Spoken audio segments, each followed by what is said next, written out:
Well, welcome everyone. I'm excited to be here. Appreciate your all's time for coming in and chatting with me, and I look forward to the Q&A at the end. So a little quick background about me. I'm a ER board certified physician. I've been doing this for a bit. I started over 20 different companies, ranging from simple vitamin companies to mobile apps. I had about 30 mobile apps at one point. And then later I started my own freestanding market brand and had about 7 of those and basically exited all of those businesses last year. And now I'm focused on digital health, and I just took on a position with Vital Health as their chief clinical operating officer. So I'm really excited to be here. So quick background: the reason I wrote this, why doctors fail, it's not because I think anything negative as a profession. I'm not trying to over generalize any particular population. I'm just noticing patterns. And as doctors, we all look at patterns and we share those patterns with our patients, and that's how we improve our health. So let's get started. Oh, and I forgot to mention that I recently just wrote a book called Chat GPT and Healthcare. And my goal is to just start conversations on how we can use this technology in healthcare and how we can improve patient care. So let's get going. So I put this slide up, just the typical generalization of why do most people fail.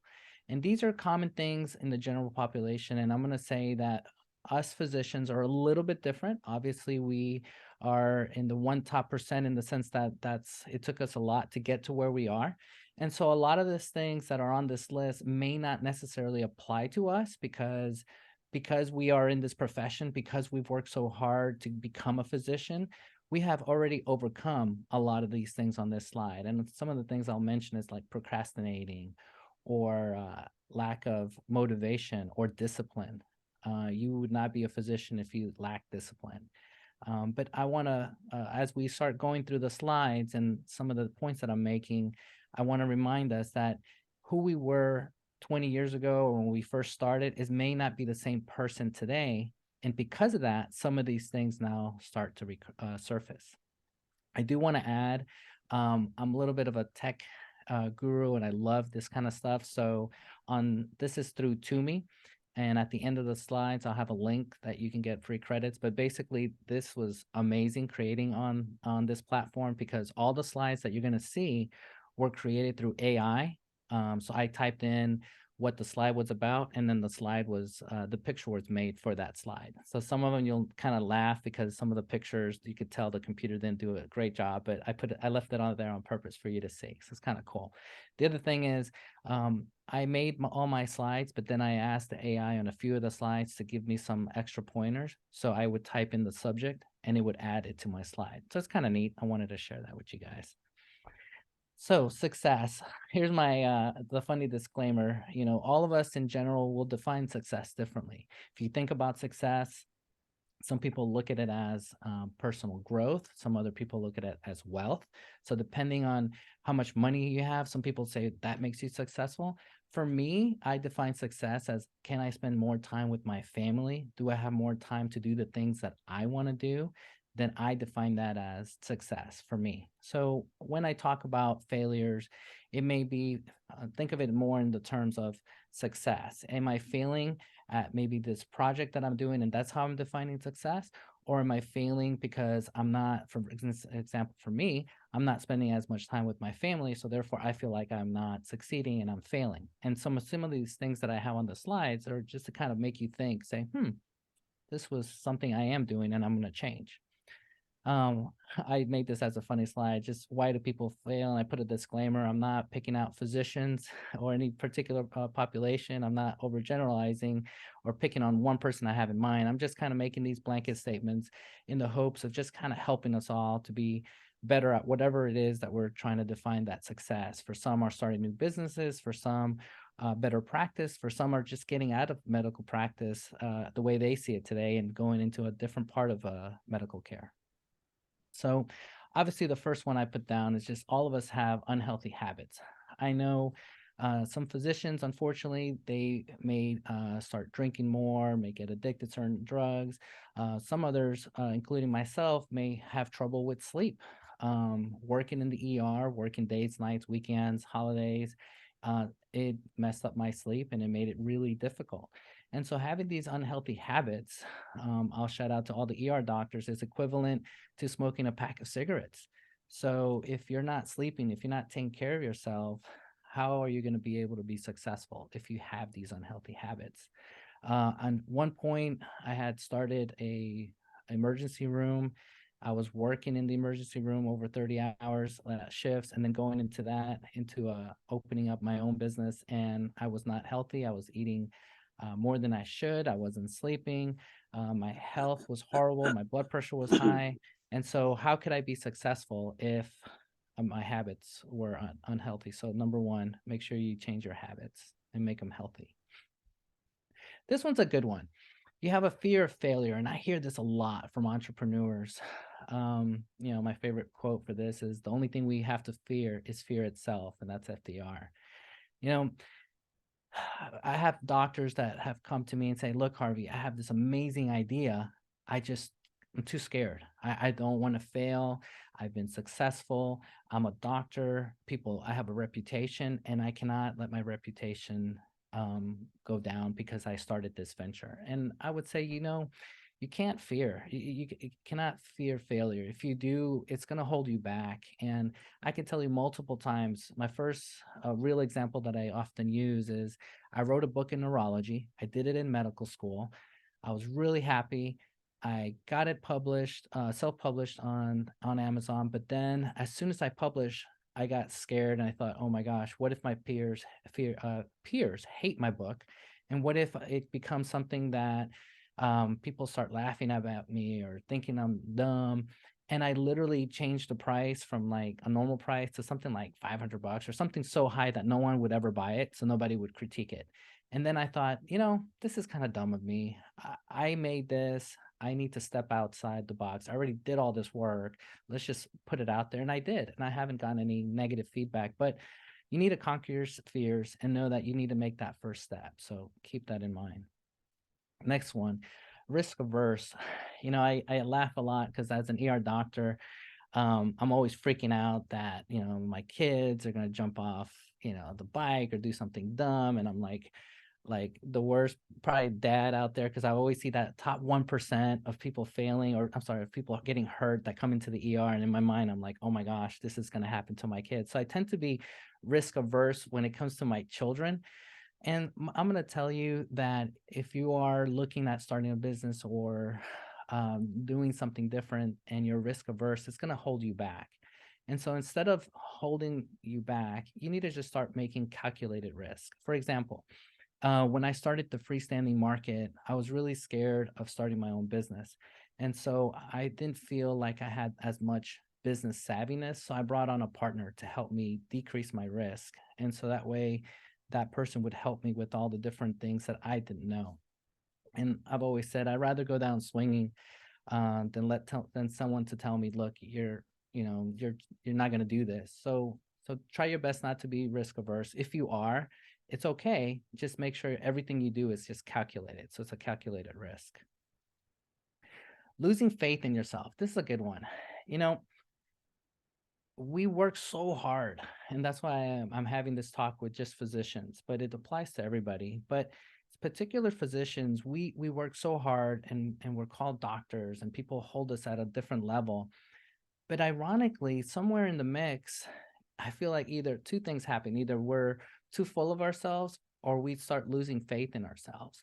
And so it's important to remember why you got to become a doctor. Why did the medical school accept you? Why did they pick you out of 10,000 other applicants?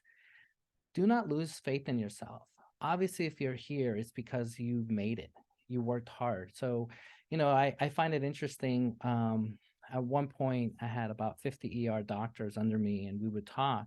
And a lot of them were struggling and just not having faith. And then I found it really interesting because to me, you work so hard to get here, yet you kind of lose that faith in yourself. So one of the things I'm noticing is that. So just don't lose faith.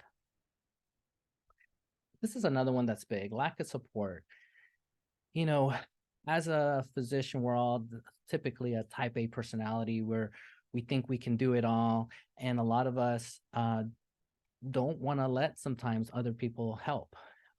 It's probably in our nature that we work so hard to get to a certain point. We kind of tend to be control freaks. We want things a certain way. And when people want to help us, I think either our pride or our personality kind of holds us from allowing other people to help us. But, you know, it's okay to ask for help. It's okay to say, look, accept that help is what I'm saying. And so that way you're not falling into common mistakes. Which brings me right to the next one, not accepting help. You know, I want to say that I'm good at everything. And my best analogy, I keep using the ER analogy because that's what I am. I feel like I'm good at a lot of things. I'm just not great in depth in a lot of things. And that's okay. It's about learning in life. It's about becoming better at what you do, but then knowing where you're weak and having others compliment you. That's why I feel like, you know, being married is that exact definition, because your spouse is everything you're not, hopefully. Um, and then that way they're almost kind of like a mentor, which is the next one that I'm going to go over. You know, mentorship is so important. Being part of this organization, being part of a network of physicians, because if you don't surround yourself with people that are successful, then it's harder for you to be successful, in my opinion. Yes, you are successful, let's just say in the business world, and you're a doctor, we're all doctors here, but what sets us all apart in this room today? It's the fact that you're here, that you're listening, you're trying to improve yourself. um, I love this analogy, and I'm going to share two things. The picture was computer generated, and it's a picture of Bolt in the 100-meter dash. And I love to share this story because it really explains what I'm trying to say. So, 100-meter dash, he's about to run. Well, when you look at the top three people that finished, obviously he made a world record. No one has beat it, from my understanding. Everyone in that race had personal records. They did better than they ever did before. And you would think, yes, it's the Olympics, but no, I argue that they were running against the fastest man in the world and they had to do their best. And so the fact that he was in the race pushed them to do better. And so I push you to put yourself in other circles of people that are way better than you so that it lifts you to another level. And so you want to be around successful people, people that are ambitious, people that have that drive. Because when you surround yourself with these kind of people, eventually you're going to be that person. And so keep that in mind. So why is it important to have a mentor? You know, I believe it or not, I have a mentor. My first mentor was my mom. I come from poverty. I come from nothing. And she gave me the tools to succeed. She kind of opened my eyes and said, hey, you need to make sure that this is the blueprints for your future and you need to go down this path. And thank God I did. And I'm here today as a physician and a mentor. But more importantly, I am still being mentored. I have different mentors that I make it a point to meet with them, to look at my life, to look at my personal life, my professional life, and how I can do better. I'm not advocating one person or another or myself. I'm just saying it's important to have. And you don't need to necessarily break the bank or go find someone expensive. You'd be surprised how many people are around you that could be great mentors. I'm blessed that my grandfather is still alive. And I love chatting with him. And when I talk to him, the information he tells me and the stuff I learn is just priceless. So find your mentor and make it a habit to have a mentor. Distractions. This one's a bad one for me. My wife wants to kill me. I'm always on my phone. I just discovered ChatGPT, and so I'm constantly like reading about it, learning about it. My brain is just kind of this octopus brain that I'm just everywhere. And so, unfortunately for me, I'm on my phone, check my email too much, social media, I'm probably on LinkedIn too much. And so, for my New Year's resolution now, I'm trying to be more intentional. My word of the year is to be more reflectional, and I'm spending more time to reflect how I'm being distracted and making sure that my main tasks are being done, but then at the same time that I'm balancing that at home. And so I caution you, this iPhone device or mobile device is awesome, but try your best to stay focused. stay on task, be productive. Um, and we all, have issues, but I'm going to claim that one on me. That one's a hard one, but I'm doing better. And if you don't know about it, you don't realize that you're doing it. I love my reports on Sundays. It tells me if I'm spending more time or less time on my phone. And when I see that says less, then I'm like, okay, this was a good week for me, and I'm going to keep going that trend. All right. So lack of self-care. We kind of talked about this a little bit. Unfortunately, medicine is one of these where we're seeing a lot of doctors burning out. And then I'm really worried for our profession in general. I'm seeing more and more medical students saying, I'm not going into residency, or doctors that are already practicing saying, I'm not doing this. I'm going into something else. So make sure that you're taking care of yourself. Make sure your health, your well-being is there. I think a lot of it too, the burnout is obviously the patient load. So, unfortunately, it kind of goes probably into my next slide. Well, it's probably the one later, but what I was going to say is basically have balance. Um, Unfortunately, if your finances are not balanced, then you're going to have to work to the point where it makes you unbalanced. And it kind of goes hand in hand with multiple things, which in this next slide we'll kind of talk about as well. You know, Goals in life is an interesting one. I've noticed, all of us have had goals, and our main goal was to be a physician, and we're all here.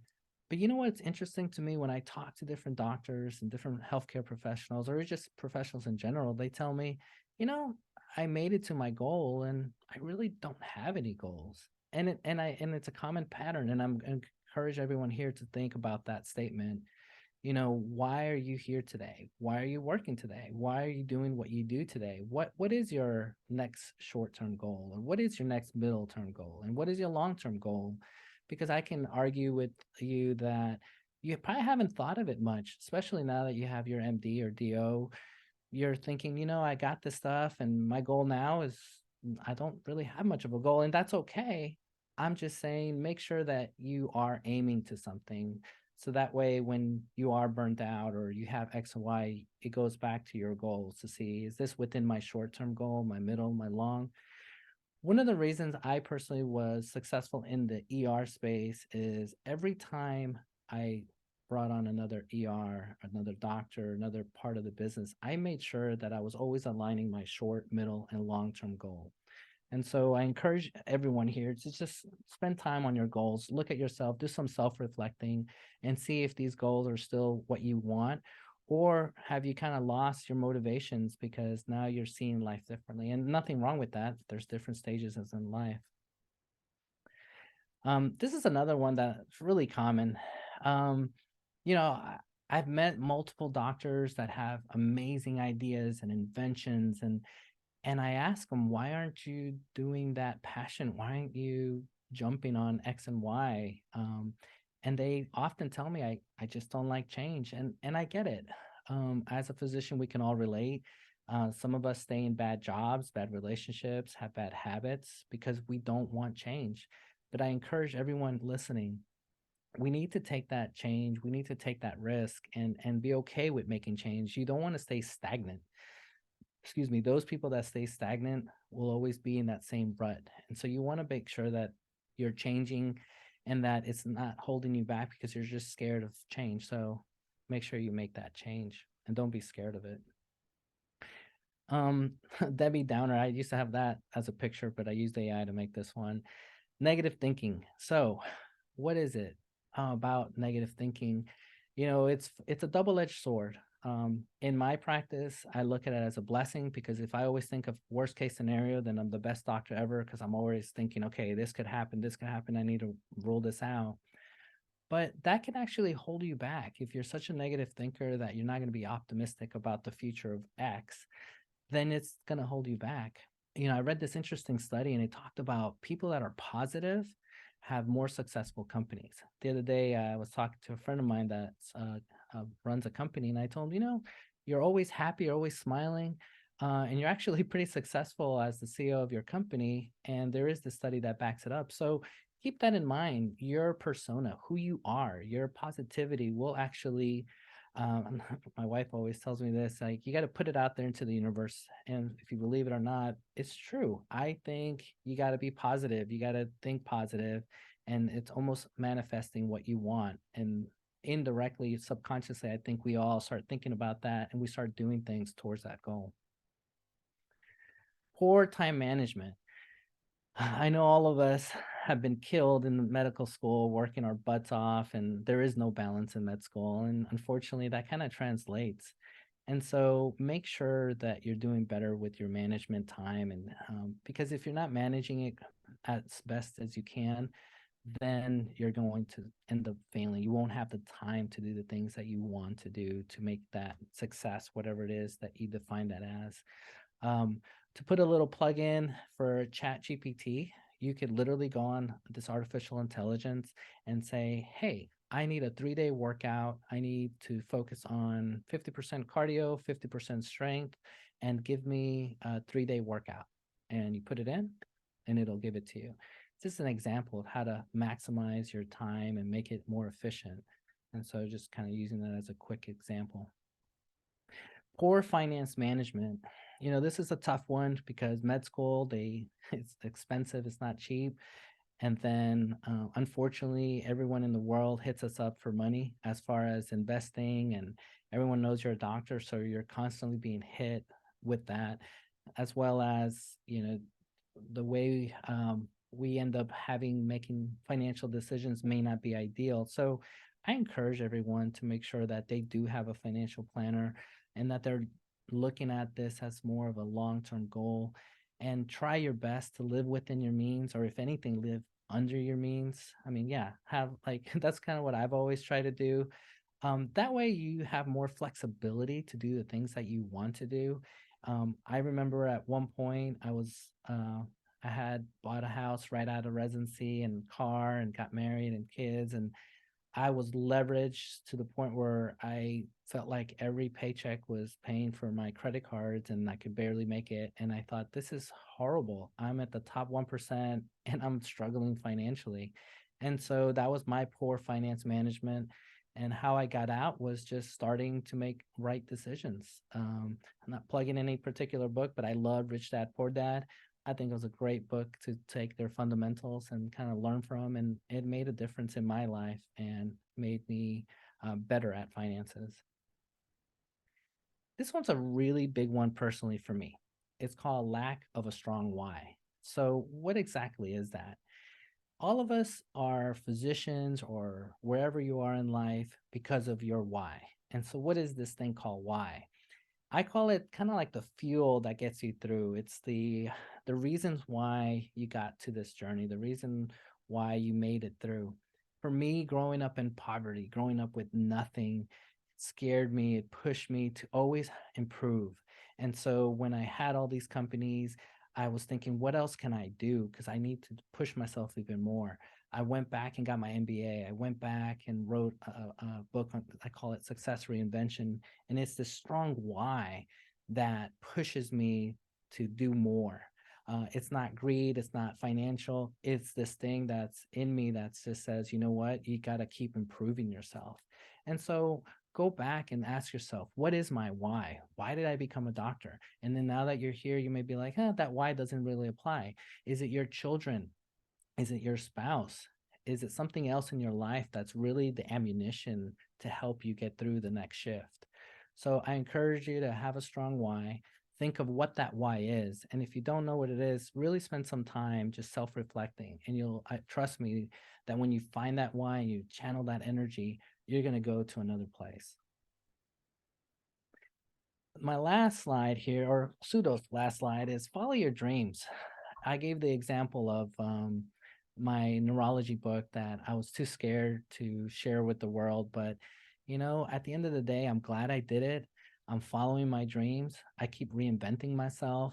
I saw this technology called ChatGPT, and I thought, how can I use this technology and bring it into healthcare and then combine the two? And so personally, my dream is, if this technology can help a patient, I have no financial gain from it. I just want better care for my patients. So I figured, let me create this book so that we can have conversations out there so people can start talking about this technology and they start implementing it. And then the leaders out there that have the money to create these dreams into realities, they can do that. If you have any questions in general, I'm always on LinkedIn. Here's my social media. I made sure my social media is always Harvey Castro MD. So no matter what social media platform I'm on, that is the one that I have, Harvey Castro MD. I forgot to put YouTube on there. Here's a picture of my book. I've done some, I forgot I mentioned I did some medical correspondent for all the different TV stations. So that was fun. And then, oh, I wanted to add this slide at the end. If you want to use this presentation, AI, that's the link that you can have. And we'll put that in the show notes so that you could use to get that software. It's pretty cool. And then I'm blessed and honored to be part of Vital Health. And I just wanted to thank them as well because I'm excited to be part of their company. And that is it. Thank you.